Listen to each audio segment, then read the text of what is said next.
এই সম্পদ বিবরণী দাখিল আপনারা এখন জানেন কর্মকর্তা কর্মচারী বলে না, এখন সবাইকে বলা হয় কর্মচারী। আমাদের গড়ে 15 লাখ কর্মচারী সরকারি, বেসরকারি হিসাবে আমরা বলতে চাচ্ছি না, বলার দরকারও নেই।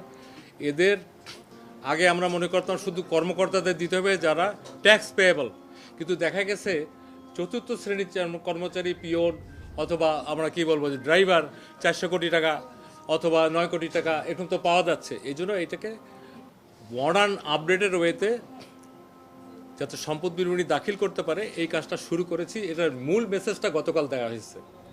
আপনাদের অনেকের কাছে প্রশ্ন ছিল কবে, কে, কোথায়, কিভাবে দিবে। এখন যদি এগুলো জানতে চান আমি একটু একটু করে বলতে পারি। আচ্ছা, প্রথমত হলো এই কাজটা যেহেতু আমরা দুর্নীতি বলতে দুদক বুঝি, গতকাল আমার এখানে দুদকের সেক্রেটারি সাহেব আসছিলেন, আপনারা ওনার কাছে বিট করেন। এটা আমরা একটা উপকমিটি জনপ্রশাসন সব কিছুর উপরে একটা কি বলবো গার্জিয়ানশিপ দিতে হয়। তো এখানে দুর্নীতি দমন কমিশনের সেক্রেটারি সাহেবকে আহ্বায়ক করে 5 সদস্য একটা কমিটি অলরেডি করে দেওয়া হয়েছে। তারা যেহেতু এখনও ফিল্ডে যায়নি, আমি সদস্যদের নাম বলবো। এখানে আছে দুর্নীতি দমন কমিশনের সচিব মহোদয়, এনবিআর এর একজন প্রতিনিধি, অর্থ বিভাগের একজন প্রতিনিধি, সিএনএ আমরা যে কম্পিউটার অ্যান্ড অডিটর জেনারেল বলি ওনার একজন প্রতিনিধি, এবং এই মন্ত্রণালয়ের শৃঙ্খলা ও তদন্ত আমাদের যে উইং আছে, এটা উইং চিফ আগে বলতো জয়েন্ট সেক্রেটারি, এখন এডিশনালি থাকে, উনি এটার মেম্বার সেক্রেটারি। এই কমিটি করে দেওয়া হয়েছে, তাদের একটা টাইমলাইন আমরা দেবো, একটা ন্যূনতম সময় তারা কি করবে, একটা ফরম্যাট রেডি করবে। অনেকে বলে যে আমি ট্যাক্স রিটার্ন দিই 10B ফর্ম, এটা দিলেই তো হয়ে যায়। তো ট্যাক্সেবল ইনকাম তো সবারই না। ওই ড্রাইভার পিয়নের কি ট্যাক্সেবল ইনকাম, তার ইটিন আছে, অথচ তার ইনকাম তো কোথায় কী হয়ে গেছে। তা আমাদের কাছে গভর্নমেন্টের এই আমরা কি বলবো অভ্যর্থনের পরে যে আমাদের দ্বিতীয় স্বাধীনতার পরে যে সরকার, তারা যে এজেন্ডা আছে তার মধ্যে একটা আছে, আমরা বহুবার শুনছি এই কথাটা, zero tolerance, but we mean it. আচ্ছা, একটা মেসেজ প্রথমেই যাবে যখনই আপনার সম্পদ বিবরণী ফর্ম দিবেন, এর বাইরে কী কী থাকলো পরে দেওয়ার সময় তো আপনি একটু সচেতন হবেন। দুর্নীতি প্রতিরোধে এটা প্রথম কাজ হবে কিনা বলেন, এটা একটা মেসেজ যে I have to pay my wealth statement. শুধু ব্যাঙ্ক অ্যাকাউন্ট না, এর সাথে কোথায় কী আছে, জমি জমা সঞ্চয়পত্র, মানে আমি যদি সম্পদের বিবরণ দেই, এই কমিটিটা যখন হবে, টিওআর হবে, কবে কোথায় কে কীভাবে জমা দেবে, তখন আমরা ওই তালিকাও দিয়ে দেবো সম্পদের মধ্যে কী কী।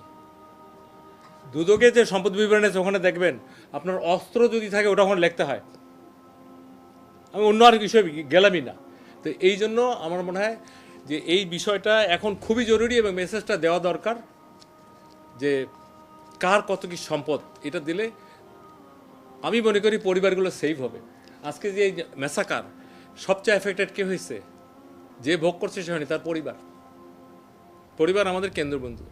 অ্যান্ড আমরা যদি এই কথা বলি, oldest organization in the world is family. এর চেয়ে বড় প্রাচীন প্রতিষ্ঠান আর কিছু নাই।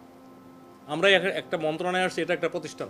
আপনারা এখানে সাংবাদিকরা আসছেন, এক একটা মিডিয়ার প্রতিনিধিত্ব করতেছেন, যারা প্রিন্ট মিডিয়ায় আসছেন তারা একটা প্রতিনিধিত্ব করতেছেন। তো ওই জায়গাটা যদি ঠিক থাকে তাহলে কি আপনার শান্তি লাগবে না? আমরা যাতে শান্তিতে মানুষ ঘুমাইতে পারে, তারা যাতে একটা স্বাচ্ছন্দ্য জীবনযাপন করে, এবং আমরা সামাজিক জীব, একজন দুর্নীতি করে যখন অনেক বড় হয় পাশের অফিসারটা থাকে, তাই সে সামাজিকভাবে সেও নিগৃহীত হয়। সমাজ এখন এমন একটা পর্যায়ে গেছে এদেরকে আরও ডিগ্রেডেশন করে, তুমি আয় করতে পারো না, কিন্তু এটাতে আমরা নিষ্কৃতি চাই। দিন শেষে এবারও প্রমাণিত হইল যার সম্পদ কম, যার স্বচ্ছতা আছে, যার লোভ নাই, সেই সুস্থ স্বাভাবিক জীবনযাপন করছে। এই সূত্রে একটা কথা বলি, সরকার তো বহুবার চেঞ্জ হয়েছে, এইভাবে কেউ পালায়? বাইতুল মোকাররমের খতিব কেন পালাবে? উনিও তো পালাইছে। আমার ব্যাচমেট, আমি তো অনেক আগে চলে গেছিলাম, সরকার এখানে এনেছে, সরকার আমাকে জনগণের কাজ করার জন্য, আমি তো পালাইনি। আমার ব্যাচমেটরা যারা মাননীয় সংসদ সদস্য হয়েছেন রিটায়ার করার পর, তারাও পালাইছে। সংসদ সদস্য হয়েছে আমার ব্যাচমেট কয়েকজন, টিকিটের এমপি। আপনাদের কাছে আমি জানি না what is the message, by I'm talking very hard and reality, যেটা আমরা দেখছি। দ্বিমত থাকতে পারে, কিন্তু this is the reality. 15 lakh হলো কর্মচারী বলতে একদম যদি সিনিয়র সচিব ঢোকেন অথবা ক্যাবিনেট সেক্রেটারি মনে করেন, মুখ্য সচিবের থেকে একটা পিয়ন, চৌকিদার, ড্রাইভার। কিন্তু বিষয়টা ছিল স্যার, পরিবার এটার সাথে কোনোভাবে যুক্ত হবে কিনা, কারণ আমরা দেখি যে স্ত্রীর নামে একজন সম্পদ করেন এবং সাফার করেন আলটিমেটলি তার স্ত্রী বা অন্য আত্মীয় স্বজনরা, সেই জিনিসটাও এখানে আপনারা ইনক্লুড করবেন? এখন আমি যদি বলি স্ত্রী তো সাবালক, তাই না, এবং ওনার ইটিন আছে, ওনার কেসটা উনি নিজে ফেস করবেন। আর যদি মনে করেন, অনেক সময় এটা আমি নিজেও ফেস করেছি, দেখেছি যে সবাই নিয়ে একটা সাইন নেয়, উনি জানেও না কিসে সাইন দিল, দেখা গেলো তার নামে 10 কোটি টাকা জমা হয়েছে, তার নামে দামি একটা গাড়ি আসছে। মানে দিজ আর সো থিং। আপনার কথাটা এই জন্য বলি, না জেনে অনেক অফিসার, অনেক স্পাউস বলবো রাদারাইজ ক্যান্সে সাফারার হয়, যাতে না হয় তার জন্য। এবং পরিবারের স্বচ্ছতা থাকতে হবে। আপনার ইনকাম কত, আপনার ছেলে মেয়ে, বাবা ওয়াইফ, বাবা মা সবার জানতে হবে। গোপন বলে কিছু নাই, এই জায়গা থেকে সরে আসতে হবে। এবং আমি এখানে জয়েন করার পর কানে কানে কথা, গোপন কথা, এগুলো অ্যালাউ করি না। আপনার সাথে সামনে পাশে যদি কেউ কানে কানে কথা বলে, আপনার ভালো লাগবে? নিশ্চয়ই যে কথাটা সামনে বলা যাচ্ছে না সেটা কানে কানে বল, তার মানে ইটস এ নেগেটিভ থিং। এখন 5 রকম ফর্ম আছে। একটা হলো 10B ফর্ম, এটা হলো NBR, এটা প্রচলিত, এটা খুব পাওয়ারফুল, এটা সব জায়গায় লাগে। আর দুদক পর্যায়ক্রমে দুদক ফাংশনাল হয়েছে 2004 সালে। এর আগে ছিল এটা ব্যুরো, এটা পুলিশের ডাম্প অফিসার, আর আমাদের জয়েন্ট সেক্রেটারি কিছু ছিল, এদের পচা, এদেরকে দিয়ে চালাইছে। 2004 সালে ফাংশনাল হয়েছে with the chairman status of state minister. এবং তখন বিভিন্ন আইন টাইন করা হয়েছে, তার মধ্যে তখন ফর্ম একটা ছিল। পর্যায়ক্রমে এটা চেঞ্জ হয়ে অনেকগুলো, এখন আমরা যেটা করবো ওখানে 5 রকমের ফর্ম, একটা ইউনিফাইড, যাতে এত মানুষের প্রশ্ন না করতে হয়, বুঝতে কষ্ট না হয়। সম্পদ বলতে কি বলছি, স্থাবর বলতে কি, স্থাবর কি, এবং ক খ গ ঘ করে আইটেমগুলো আমরা লিখে দেবো। এর বাইরে যদি কেউ থাকে ওখানে বলা থাকবে, অতিরিক্ত থাকলে আপনি এখানে লিখতে পারেন। আমরা যেটা বলতে চাচ্ছি, এই কমিটির সাথে একটা ইম্পর্টেন্ট জিনিস হলো একটা ফর্ম। কারণ আপনারা সবাই জানেন 10B আছে, কিন্তু 10Bর সাথে হলো অনলি যারা ট্যাক্স রিটার্ন দাখিল করে, বাকি লোকের কী হবে? বাকি লোকই তো বেশি। এই ফর্মটা ইউনিফাইড হবে। আবার অনেকে বলে আমি ট্যাক্স রিটার্ন দাখিল করছি, এটা দেবো কোনো, ট্যাক্স রিটার্ন দাখিল করছে এটা তার নাগরিক দায়িত্ব। ব্যবসায়ীদের ম্যান্ডেটেড, এটা নাহলে সে ট্রেড আর কিছু করতে পারে না। ব্যক্তিরও জন্য নাগরিক। আর এইটা হলো, আমি কি বলবো, এটা জনস্বার্থে দিতে হবে। এটা দিলে আমরা যারা মনে করি ম্যাক্রো কনসেপ্ট, দুর্নীতি কমে আসবে। এটা আমি টাইমলাইন আমরা যদি বলি, আমরা সব কাজই খুব সংক্ষিপ্ত। আমার এখানে বয়স মাত্র 6 দিন, এই সরকারের বয়স মাত্র 26 দিন। আপনার বড় বড় পলিসি দেখতে পাচ্ছেন কিনা?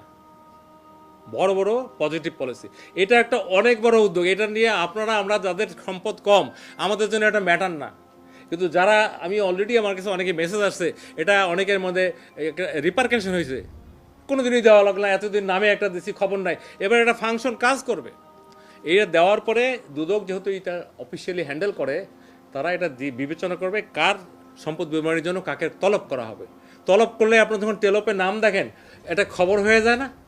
তার সাজা হবে কি হবে না সেটা অনেক পরের কথা, কিন্তু খবর হয়ে যায়। আপনি যেটা বলছিলেন, ভ্যালিড কোশ্চেন, স্যার কবে কোথায় হবে, এইটাকে আমরা লিমিটেড টাইম দেবো। একটা অনেক কাজ তারা করা লাগবে না, তারা একটা স্পেসিফিক ফরম্যাট দেবে। যে কটা ডিপার্টমেন্টের নাম বললাম, এরা এই যারা করাপশন করে, এই করাপশনের সাথে তারা জড়িত, মানে তারা এটা হ্যান্ডেল করে। হয় NBR-এর কেস হবে, নাহলে ফাইন্যান্সের হবে, নাহলে CAG-র কেস হবে, নাহলে আমাদের মূল যেটা হয় দুদকের হবে, আর শৃঙ্খলা তদন্ত কাদের হবে?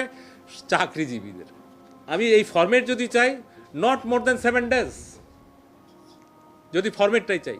আচ্ছা, ফরম্যাট চাওয়ার পর আমরা প্রসেস করে সরকারের সিদ্ধান্ত, কে কোথায় কবে দিবে, এটা সিদ্ধান্ত হবে আমাদের এই মন্ত্রণালয়। যেমন শৃঙ্খলা শাখা আছে, সব মন্ত্রণালয়ের আছে, সব ডিপার্টমেন্টের বিভিন্ন সেটের অফিসার আছে।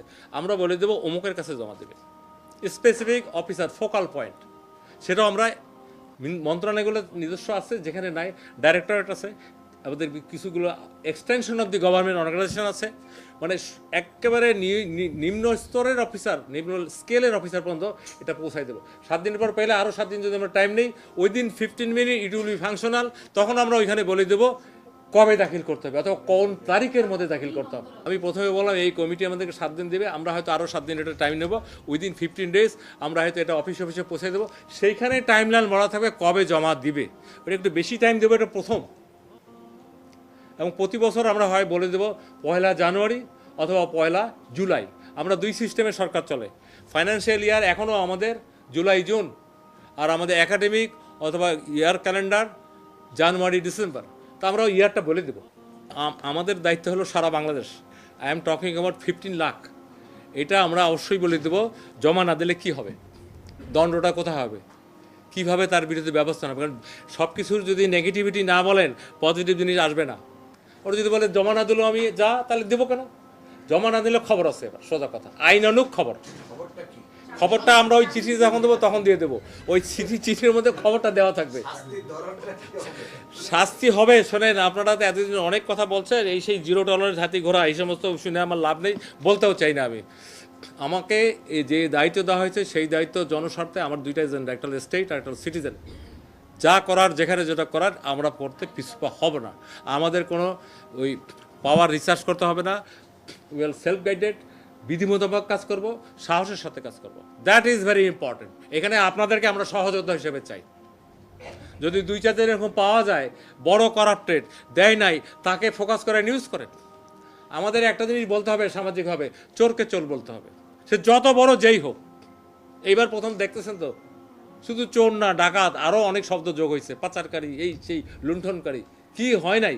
আপনার আমার টাকা, আপনি আমি এর চেয়ে ভালো থাকতে পারি, আমাদের টাকা ওরা নিয়ে গেছে না? অন্য ওদের নিজস্ব কোনো টাকা? এটা কথা আমাদের জনগণের টাকা। যারাই পাবলিক অফিস হোল্ড করে, মানে বেতন খায়, তারা এটার মধ্যে সবাই। এবং সরকারের এজেন্টরা তো এটা পিসমিলভাবে, আমাদের অনেক অ্যাডভাইজার, রেসপেক্টেড অ্যাডভাইজার অনেকে এটা নিয়ে কথা বলছেনও পজিটিভ। আমাদের দায়িত্ব হলো এটাকে স্ট্রাকচার করা, এবং আপনারা একটা ভালো কোশ্চেন করছেন, না দিলে কী হবে, সেই জায়গাটাই মূল কাজ।